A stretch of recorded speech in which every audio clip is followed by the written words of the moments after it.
Hello， 各位大家好，我係國人，歡迎嚟到FIFA3.com。喺介紹產品之前咧，先提大家就係嚟緊5月26至28號喺尖東富豪酒店23樓同埋帝苑酒店2樓咧，會有呢個小弟 FIFA3.com 主辦嘅香港影音博覽暨流動音響展。到時咧就會有唔同嘅貼地音響、高級音響、耳機精品、靚價嘅 CD 軟件等等等等，琳琅滿目，記得嚟睇啦。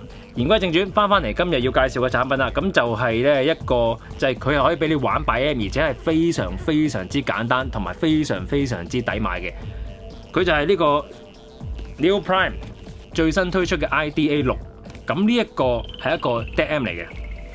試嘢之前梗係開箱先啦，其實價錢咧就唔係好貴啫，價錢打咗喺個畫面度啊。好，開箱。台灣製造 IDA6。點完先，遙控，唔係喎，遙控喺呢度喎，遙控3M 機腳4粒，個機哇好細部啊！我先想睇究竟呢個係咩嚟嘅先。哦，你估下係乜嘢嚟嘅？係啦，佢有兩樣嘢嘅呢個盒。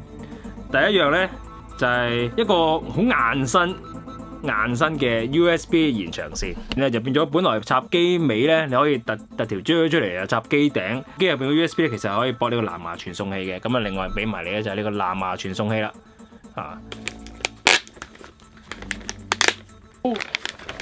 除咗呢個藍膠袋之後咧，就會見到真身啦，好細部喎，非常之細部喎，成部 Mac Mini 咁嘅 size 嘅啫。後邊咁見到啦 ，IEC 電源插開關掣。電源100至240瓦 Universal Voltage 啦。咁要留意咧，就係咧後邊呢度啦。點解有咁多個喇叭插嘅？呢度有1、2、3、4可以駁4隻喇叭，但係查實佢只係立體聲嘅後級嚟嘅啫。就係佢係可以容許咧，你同一時間咧就駁 AB speaker 嘅，有啲似日本嗰啲擴音機咁樣。咁啊 Analog 入啦，3.5mm mini jack，藍牙嘅 USB 接收啦。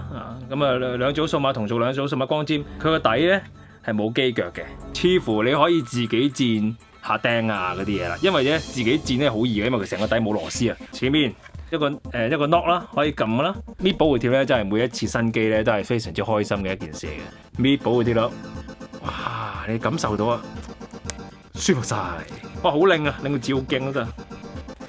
平時咧我叫人唔使睇說明書嘅，但係今次咧就唔好講笑，真係要睇說明書。呢個無論光纖輸入啊，定係呢個數碼同軸輸入啊，佢都可以支援呢個 DOP。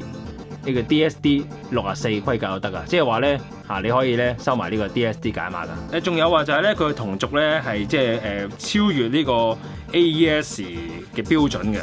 佢嘅同軸咧係可以食到呢個384 kHz，功率60瓦乘2 8盎，4盎就會去到35瓦乘4。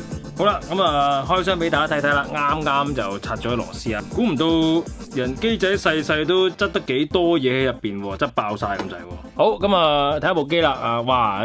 今次真係型啊，單手攞住部機同大家講。呢一部分電源啦 ，Switching Power， 不過 Switching Power 咧都係佢哋自己即係用翻佢哋自己訂嘅電容啊。咁跟住咧呢邊就係數碼處理啦。數碼處理嗰度咧，其實要留意就係咧佢哋要用翻自己嘅 FPGA 嘅編寫程式。就會先將所有嘅信號咧就全部升頻晒先，然之後先交俾解碼去做嘅。解碼咧都係佢哋自己嘅芯片嚟㗎，非常之有誠意啊！唔係買現成嘅廠家。中間呢一度咧就係 A+D 嘅擴音模組啦。大家可以見到咧，佢係有2份嘅。好聽啲咧，其實佢的確係 Dual Mono 嘅設計啊。左右聲道獨立有1份放大模組啊！你當佢係呢個 Mono Block 擺咗落一部機殼裏面都仲得。不嬲 Neo Prime 啲嘢都即係設計上都相當之有誠意嘅。咁我只不過估唔到佢買到咁嘅價錢咁細部咧，拆出嚟睇咧都非常之似樣嚇。好啦，咁想試下佢藍牙啦。咁其實咧其實你一開咗藍牙嘅 extension 咧，駁咗之後咧，咁喺你嘅手機裝置度咧就已經見到佢喺度噶啦。好啦，咁已經搞掂啦，已經接駁好啦。咁睇到準備播放咧，你就會見到咧，其實就有晒所有嘅藍牙裝置喺度啦。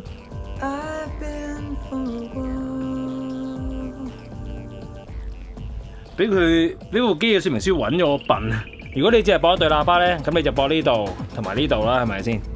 咁你要駁2對喇叭，就呢度一對，就呢度一對咁駁啦嚇。我跟住佢做噶嘛嚇。咁啊發覺咧一路聽，點解會係 mono 嘅咧？再睇清楚機後面嘅 label， 其實咧呢就係寫住 L1 R1 L2 R2， 咁 L 同 R 好明顯就係 left right 啦，咁1、2就係兩組輸出咯。咁我 suppose 係咪應該係播 L1 R1 或者 L1 R2 都好啊？起碼係 LR 啊。咁而家我就播翻 L1 R1， 即係咁樣播，咁就搞掂啦。Friday night and the lights are low, looking out for the place to go, where they play the right music, getting in the swing, you come in for a kick。 咁啊試完個聲啦，咁首先咧就嗰個推動力，咁啊推動力咧就唔會係好誇張嗰啲嘅，咁但係咧你唔好忘記我而家係推緊呢個 PMC 嘅坐地喇叭。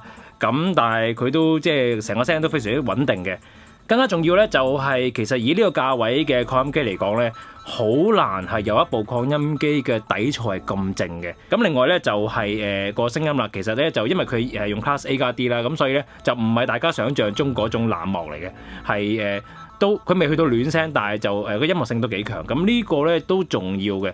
不過因為始終嗰個功率唔係好大啦，咁所以咧就即係聽嗰啲大起大落嚟聽古典樂嗰陣時，咁嗰個氣勢咧就會爭少少啦。咁但係如果你話聽下音樂歌仔啊，咁咧就完全冇問題嘅。啊，仲有佢解碼相當之唔錯喎。咁即係無論係即係咁攞 CD 機就咁駁落去俾佢做解碼啦，定係甚至乎用藍牙 Dongle， 咁經過佢自己內部聲頻處理之後咧，其實聽出嚟嘅音質一啲都唔輸蝕嘅，你完全收晒貨嘅。考慮到佢嘅功能啦，考慮到佢嘅價格啦，同埋考慮到佢嘅聲，基本上係一個可以擺到喺台度用嘅一個好全能嘅 DAC嚇。咁啊好啦，咁啊今日介紹嘅 New Prime ID6咧，呢個DAC咧就介紹到呢度為止啦。咁啊中意我拍片嘅俾個 like 我啦，咁未訂閱我 channel 記得訂閱啦。咁啊下面仲有其他唔同嘅產品測試嘅短片嘅，咁啊有機會再同大家介紹多啲幾千蚊內